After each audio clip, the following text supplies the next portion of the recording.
there was this moment in the middle of her living room where she like looked at me and she was like, is it possible? Like, is this possible? Can I have peace? Can I have joy? Can I sit in my living room and just enjoy a cup of tea because I'm truly at peace? And it's going to make me tear up now because it's like, yes, it is. It's so possible. Woo!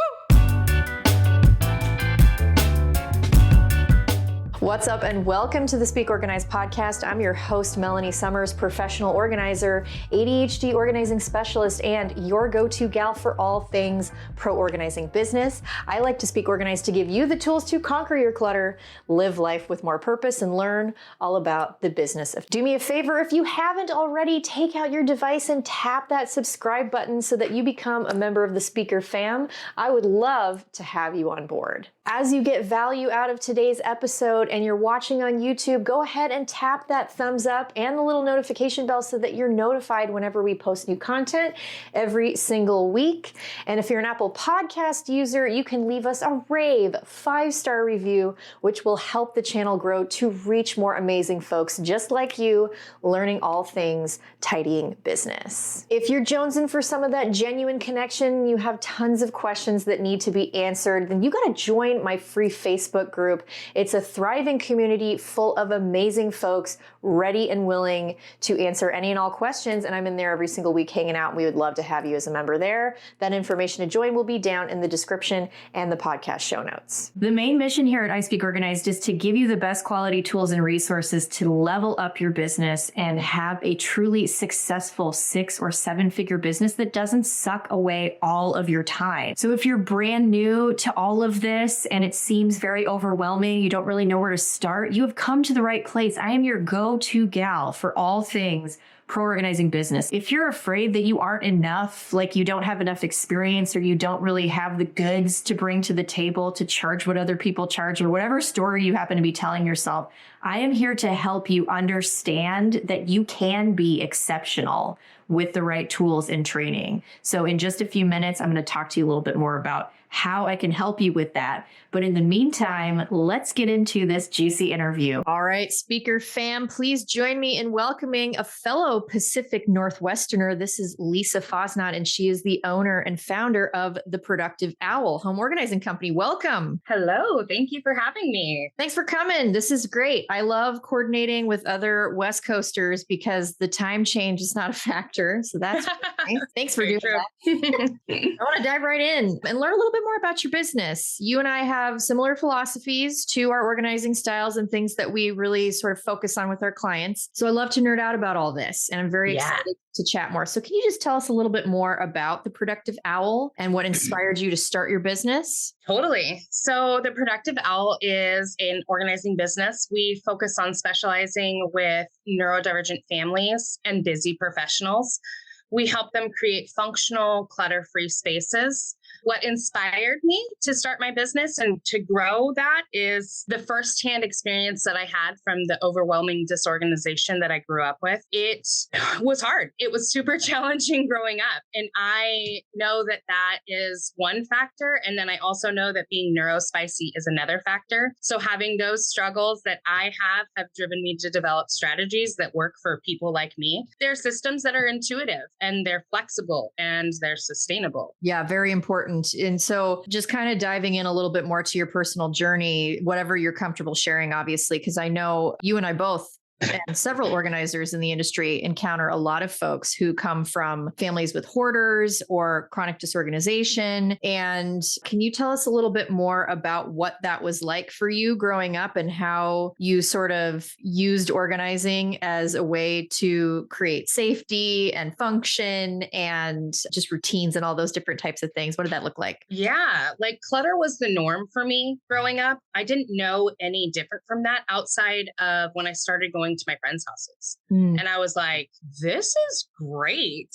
Because at home, I felt overwhelmed. At home, I felt anxious. I couldn't have friends over. And I know that I was starting to develop my own systems. So all of these things that I started to do started to create something that was of order. And I realized that my personal journey is something that needs to have order. Like I thrive in that. I thought that I thrived in chaos, but that's not the truth. Mhm. But my parents, like their struggle with it has truly given me the empathy that I need to work with other people. It's also helped me to open up and to approach each client with like an understanding of it. I get where you're coming from, but I have also totally come through it. And I live this life that is so much more appealing. And I know that it's possible. That's Yeah. well said. Yeah, I can relate to a lot of that. My parents didn't have chronic disorganization struggles, but and we're going to get into this in a second because you and I share that neurospiciness. I love that term. I have ADHD. And so being organized for me growing up was very difficult. And especially with executive function, I was the kid that was always up until 2 or 3 o'clock in the morning, cramming for a test or trying to get my homework done because time management was just not a thing. And so I had to work so much harder growing up to try and succeed with the rest of my peers. And it was a struggle. So I want to hear what the impact of having ADHD is like for you and for your clients. And maybe just kind of just introduce us to some of the methods and strategies for maintaining your organized life. Yeah, for sure. Living with ADHD, it's, as you know, it's challenging, but it's also my gift. And I understand what it's like to be overwhelmed by tasks. I understand that we forget things easily. I understand that we lose focus quickly, but I use those as my like superhuman power, and I hyper focus on other people's clutter. So that's how I like use my ADHD to really work well. But I also have figured out that if we can have simple, visual, and like easy to maintain strategies, like that's how it's possible for ADHD neurospicy humans. For example, like a couple of my clients use their cabinets, they use a bookshelf rather for their clothing. Like they fold all their shirts and they have it displayed. They can easily see what they have. And that works for them. And some people would say that that's not how you're supposed to do things. Right. And I say, no, that you can do whatever works for you. And we don't need to fit into these little boxes that we already don't fit into anyways. I emphasize the importance of routines, but my biggest thing that I emphasize is the less that you have, the less you have to manage. Like light bulb moment, but it's really so simple. And once we can understand that concept, we can start thinking logically and we can use our ADHD to that advantage. Absolutely. That's so well said. And I resonate with a lot of that as well. Going into clients' homes that struggle with maintaining order, decluttering is rule number 1. And we rip closet doors off and set up similar systems where it's kind of just like, can you chuck it at the right bin? Does it have a big, bold visual? Is it going to be something you can maintain and clean up in 2 minutes or less? If it's not, it does not pass the test, right? Yeah. Don't make it harder than it really needs to be. Like we have enough challenges. Right. Yeah. Just as humans in general, not to mention having to fight, maintaining focus or refocusing every, 6 seconds on average. It's just exhausting. Absolutely. Yeah. That's awesome. So let's talk a little bit about the services provided, because obviously working with neurodivergent clients, the way that you organize is vastly different. You touched on that a little bit. So let's talk a bit more about what that looks like in case, because there's a lot of people listening and watching who are other professional organizers or they're just getting into the industry.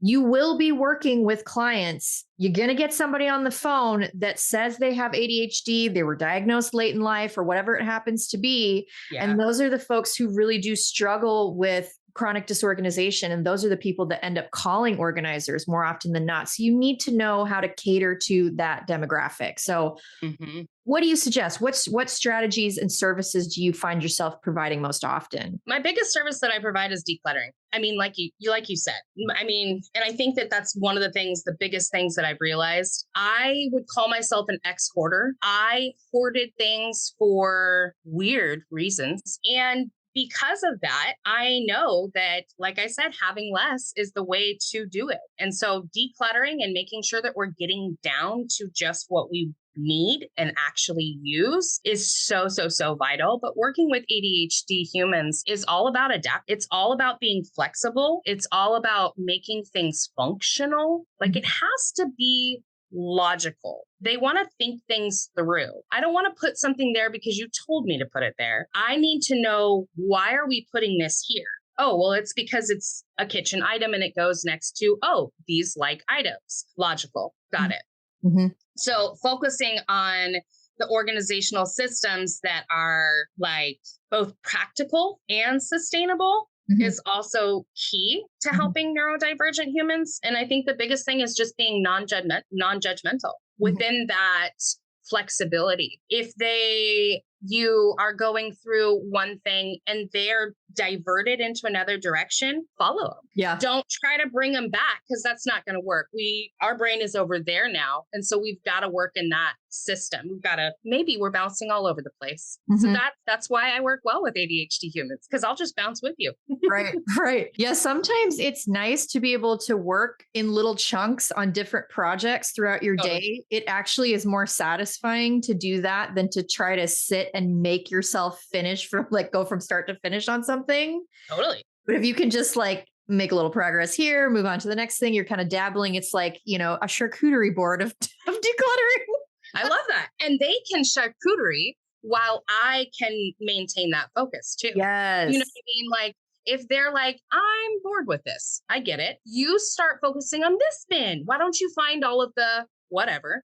Yep. And I just keep going. So there's there's a way that we can still bounce and still keep order and still keep going in the direction that we need to go. Right. Yeah, you nailed it, because that is the way to balance flexibility and logical systems or a logical flow. That's amazing. I love that you pointed that out. So a couple of things I want to touch on. I asked this question to all of my guests, and I love hearing the personal stories. It really kind of all ties it together. So if you can think of a client or a friend or even a moment in your own life where you really felt that you were making a difference, you had a moment of success where you were like, oh, this is why I do what I do, people. What is that moment for you? Just a couple weeks ago, a gal called me and like I do events all over town. I'm all over the place. I want people to know about me, right? But I did this event and she earned a free consultation, and it took her like 5 months to like claim that, just back and forth, continue to follow up, all the good things. And I get over to her house and I realized why it took her a while. She's ashamed. Like she's a single woman. She feels like she should have it under control. She's a busy professional. She's got her profession under control. Like, why can't she get her home in order? Why is she continue to overconsume? Why does she have this like spending problem? And like, where exactly is the spending problem? Because she doesn't feel like it's major. And there was this moment in the middle of her living room where she like looked at me and she was like, is it possible? Like, is this possible? Can I have peace? Can I have joy? Can I sit in my living room and just enjoy a cup of tea because I'm truly at peace? And it's going to make me tear up now because it's like, yes, it is. It's so possible. Like, people wait so many years because they think it's not possible. They think they're too far gone. They think that they're so messed up. They think that their ADHD or their neurodivergence is so out of this world. And it's like, I'm with you on this one. It's possible. You're making me tear up too, because I get it. It is so hard. The amount of times I'm sure that I have, anybody else listening, that we've sat and cried with our clients, and there's been hugs and tears because it's emotional. Easily. Yeah. And you come from this place of overwhelm, and that's when you call the organizer, right? And so we feel all that. We feel all of it. And and for you and I who have been in that place and overcome those struggles, you know it that much more intimately. And it is a more emotionally charged moment for us as well, because we really, truly do understand where you're coming from. We aren't not necessarily the people that, love to have us over because, you would always organize your friend's closet and this and that. Like I didn't grow up that way either. So I'm not naturally organized. I love it now. And I like hyper focus and like nerd out to the extreme. I never thought that would be me. Right. Never. Right. But it's life-changing. It's life-changing. Huge. Yeah. Huge. Yeah. I love your It's the only way. It is. Oh gosh, I just love the enthusiasm and the passion that you bring to it. And I'm so glad that you're a part of the industry because that's what we need, sister. Yes. That is Yes. what we need. So speaking of challenges, your client turns to you in that moment. She's feeling really defeated. I'm sure a lot of clients have those same struggles. So, what are some of the biggest challenges that you feel like your clients face? Just to kind of help us out, because, these are things that we're going to encounter. We need to know how to help them overcome those obstacles. Yeah. I mean, I think the biggest thing is getting rid of stuff and having that emotional attachment to things, not only to the things, but like to the process of buying it. Like, oh, I bought this in Europe, but I don't like it and I'm not going to hang it. Or, you know what I mean? Like there's all these like processes that we have to go through. And a lot of people don't want to. There's that decision fatigue. There's that like paralysis that comes on. And then you start thinking about money and you start thinking about who you were when you bought it and the intentions on why you bought it. And like going through that whole process and then like coming down to the fact that I'm paying someone to take away the things that I literally overbought. Mm-hmm. Ouch. Like that's a sting. That's a stinger. It is. I get it. It is so hard. You're like, I already spent money on this and now I'm spending it again and I'm not even going to have the thing. That is hard. And I get it. I totally get it. So the question really isn't, like, do you love it? Do you need it? Is it something you use? Yes, those are all valid. But like the biggest question is, could you live without it? Like, I get that we have all these things. These are so great. We bought them with such good intentions. But could we? Could you maybe choose a different water bottle? Mm-hmm. Because you don't have 9 to choose from, you only have 4. Right. Things like that. Like, I get it that those are super challenging, but giving them that like guide to process and like identify what truly adds value to their lives, that I think that's the true component of fighting through those challenges. Right. Curation, 100%. Yeah, that's my new word for the year is helping clients to curate things. And that really kind of puts it into perspective for me as I'm trying to help them through that moment. That's great. So now let's talk just briefly, because I'm sure every client is very different. Maintenance strategies. What is your like top go-to strategy for helping clients maintain order? Aside from decluttering, is there one sort of thing that you feel like neurodivergent clients really kind of like can hold on to for a long period of time? What would that be? For sure. It's the biggest one. And people are going to scream at me when they hear it because they're like, oh, I hear it all the time. Yeah. Don't put it down, put it away. And even if away is a pile, a stack, just don't put it down carelessly. We've got to start being intentional. Mm-hmm. Big, huge. Love that. Super simple too. Yeah. And that there's really nothing else to be said about that. Mic drop. Love it. So now in terms of your business, because we do like to talk a little bit about the business of tidying here on the Speak Organized podcast. You've helped hundreds of clients declutter and minimize their belongings. What strategies have been key for you in sustaining and scaling your business successfully? My number one, I guess, way of scaling my business is just being authentic. Like being true to who I am and not changing that. My brand color is black. Like, I get it. That's not normal especially for professional organizers. And I've got this side shape. Yeah. And I am going to keep it and I'm going to own it. And, I occasionally throw a few F-bombs and, we shift over here. But that's who I am. And I attract the most amazing clients because of it, because I'm true to myself.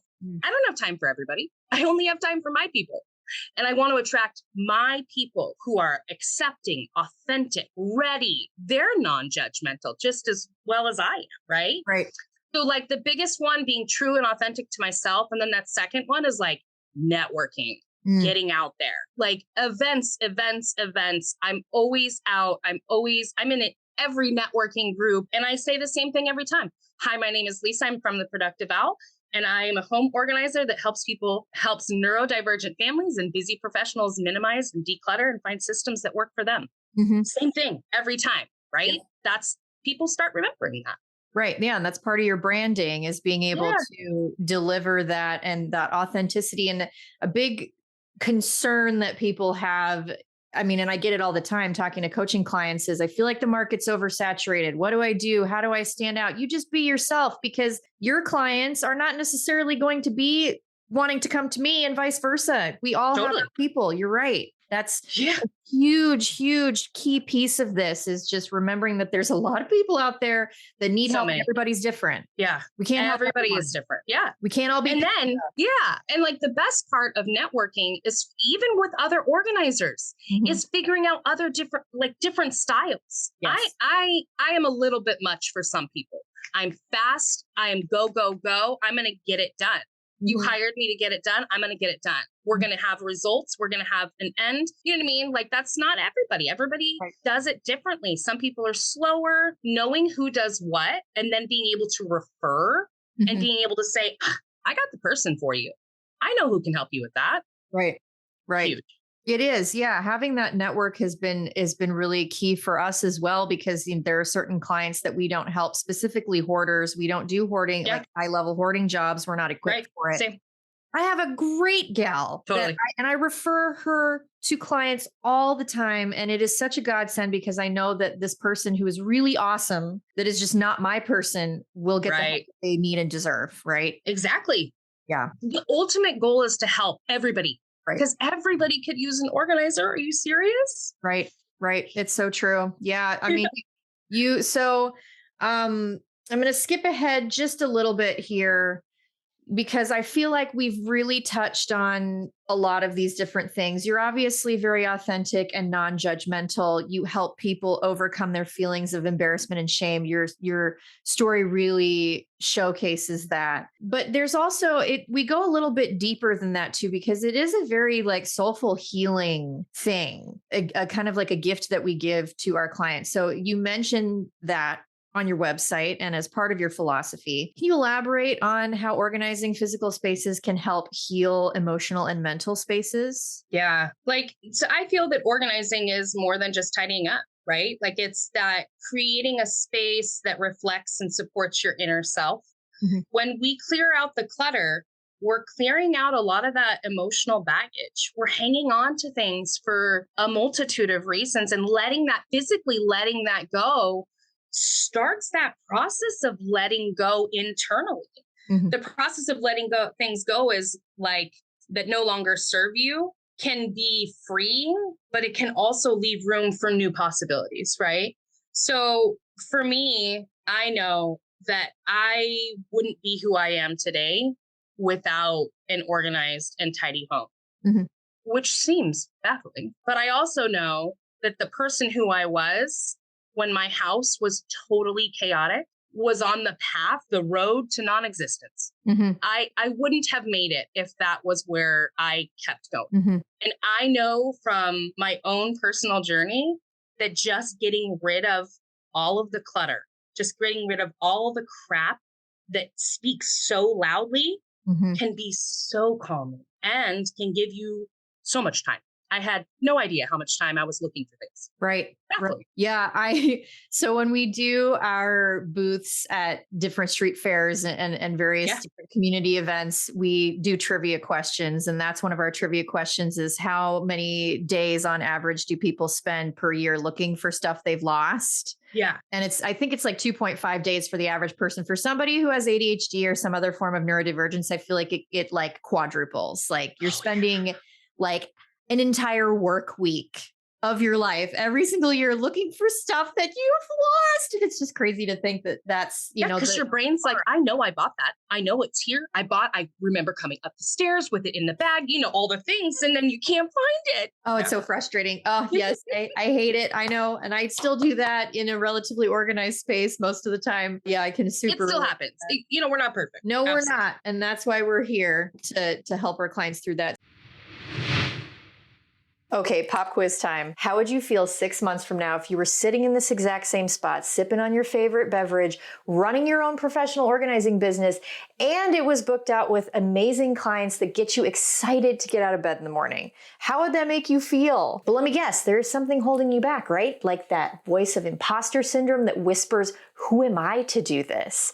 Well, let me tell you, I have been there, and it is not only possible to overcome those fears, it's essential because your future clients need somebody exactly like you. And remember that I am here to help you with proven tools and strategies to get you where you want to be in this industry if you're willing to follow my lead. My brand new mini course From Overlooked to Overbooked is designed to help you overcome your imposter syndrome, turn your website into a client magnet with SEO strategies that actually work, skyrocket your social media presence without that uncomfortable buy my stuff energy, and confidently network like a pro, all while building genuine connections that feel as natural as making friends. It's all self-paced and comes with a workbook full of done-for-you scripts and templates that are proven to generate leads, help you sound confident, and convert all of that into cash in your wallet. And if you want to get paying clients in the door faster, you can also pick up my done-for-you Pro Organizer Forms pack designed specifically for professional organizers with 9 custom templates, including a client agreement, payment authorization form, follow-up email scripts, and so much more. You use a free Canva account to add your business info, branding touches, and then you're basically ready to go for your next project. And as a special gift for being an amazing part of my speaker fam, you're going to get $8 off both the Overbooked course and my Pro Organizer Forms pack using code YTPRO8 at checkout. All that info will be down in the description and the podcast show notes. Lastly, if you're kind of nervous about taking payments for jobs and you know you need to take cards from clients, then I've got a tool that is going to make your day. Project to Payment is my favorite invoicing and customer management tool that's actually easy to use. With just one tool, you get paid faster, create seamless professional customer experiences, and you get access to estimates, invoices, payments. They've got super fast payout for a healthy cash flow, QuickBooks integration, and to top it all off, you get the best and friendliest US-based customer support to walk you through any hiccups or questions. And there's so many more features that they have coming online every single month. You work hard to organize for your clients, so doesn't your business deserve the same? Obviously, the answer is yes. And so Project to Payment is only $20 a month, and they have the most competitive and transparent processing fees in the industry. And trust me, I have tried them all. And if that weren't enough, when you go to projecttopayment.com/ISpeakOrganized, you're going to get 3 months completely free just to try it out. So you're welcome. That's it. No more reinventing the wheel. These resources are plug and play and allow you to access what works while avoiding the pitfalls as much as possible. Remember that investing in yourself is the first step to showing your clients that they should invest in you. So don't let another moment pass you by to become the business owner that your future clients need. You're only one decision away from becoming booked, busy, and well-equipped to crush it in the professional organizing industry. So let's pivot again for our listeners who are aspiring to this industry to learn a little bit more about the behind the scenes. I'm just curious, this is a question I ask a lot of my guests about technology and organization. If there's anything that you like to incorporate into your organizing process that helps maintain spaces for clients, or if there's something that even helps you with your business backend process, what's your favorite thing to use as part of your business in terms of technology? So I guess I'm your standard millennial. I'm not super huge on technology as far as using it with my clients. I'm super straightforward. It's all about the process. Mm-hmm. But for my workspace, I heavily rely on technology because it's the systems and the automation that my brain can't do that I really rely on within my technology. My biggest thing is I have my website on Wix and I run everything through Wix. So having everything just on one singular system is so much better for me, for my brain. My CRM is there. My invoices are there. Like everything is there. My products are there, like all the good things. And I don't have to bip on over to all the different places because my brain doesn't work that well like that. So yeah. I didn't realize that you could do all of those different tasks through Wix. So many great things. Yes. Yeah. And they're super affordable and very easy to use as far as website development is concerned. So that's a great tip. I'll make sure to do a little bit more research on that. Can have you back and do a whole episode just about that. So I want to ask your advice for aspiring organizers. If you had to come up with 1 to 3 key pieces of advice for anybody who's looking to start or level up their business, what would that be? Again, be true to who you are. Like if you have the side shave, roll with it. You don't need to cover it up. I thought that. I thought I would have to cover it up for my higher end clients, maybe. Oh, yeah. I thought that it would really affect my client base, and it hasn't at all. If anything, it's attracted cooler people. Mhm. Yeah. And my biggest tip for anybody trying to get out there in any new business is just to get out there. Stop being behind the computer or having the idea just in your brain. Get it. You don't even have to have the business up and running yet. Go to a networking meeting. Usually the first meetings are free if it's a paid one, or there's tons of free events. And just get out there and you can say, I don't have a business, but I want to. Mhm. Let me run some ideas by you guys. What do you think? Get out there. Throw your ideas out there. The more people that hear you and see you, the better. Right. Amen. I love that. That's so true. I never really thought about it from the perspective of not even knowing what your business is, but still going to those meetings and showing up, because people really do love to brainstorm. Any entrepreneur loves to nerd out about business strategy. And I'm sure anybody would be willing to talk to you all day and night until you're blue in the face about it, right? 100%. Yeah. And I've got the person for this, and I've got the person for this, and then I got the person for that. Yeah. Yeah. Totally. Yes. Yeah. Yeah. It's one of my go-to strategies as well. And I know that because I'm a member of ASPO, the American Society of Professional Organizers. And we had this long conversation yesterday during our monthly meetup about introverts and how to like overcome that and still put yourself out there and, be a part of the community. So what do you think about that? So clearly I'm an extrovert, but there is an organizer within my group, and she does mainly like paper organizing and office organizing. She's very quiet. She's very soft spoken. And when she talks, she just says very slowly and with ease what she's all about. And the people that need her and are attracted to her are going to find her because I am not her. You know what I mean? Yes. We need the introverts. We need those quiet people, because I can promise you I am too much for a lot of people.